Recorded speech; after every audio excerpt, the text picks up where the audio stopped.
on one hand, we should never be reminded of Fan Four Stick.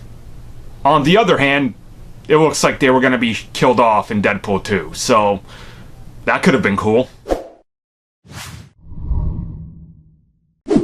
So yeah, most of you know the story of Deadpool 2. In case you don't, the original director of Deadpool, Tim Miller, was replaced. He had a different vision for the movie that was more in line with the first one. He wanted to kind of stick with that tone and not go kind of overboard, like I think many people believe they did with, Deadpool 2.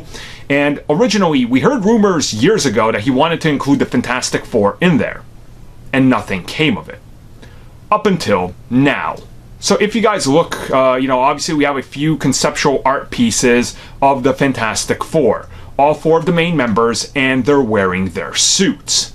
So the concept art that recently hit reveals the members, their suits and everything, and we kind of get a good idea of what they were going for. Now, Tim Miller originally wanted to use them as a joke, because from what we know from previous rumors and what's kind of been said is that the characters were going to show up, they were going to be played up as a joke, but they wanted to actually possibly kill them off. Kind of like, Deadpool's like, man, you guys are terrible, nobody likes you, off them. And that would have been interesting.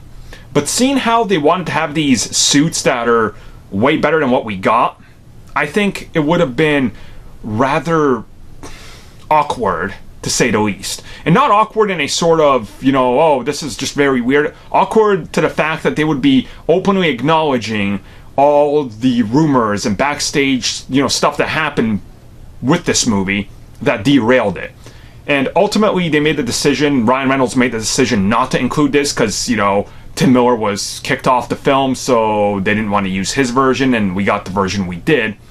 But I think the Fantastic Four, honestly, probably would have ended up in it due to Fox demanding it, because we know that they wanted to use them frequently because they don't want the rights to lapse. So that kind of makes sense, and, the Fox mentality kind of kicks in there. And honestly, I think Fox just knew they were going to Disney. So like, let's just play with them and not acknowledge this franchise ever existed. So ultimately, it was a smart decision, but it would have been hilarious for Deadpool to just rip on them as much as everybody else did.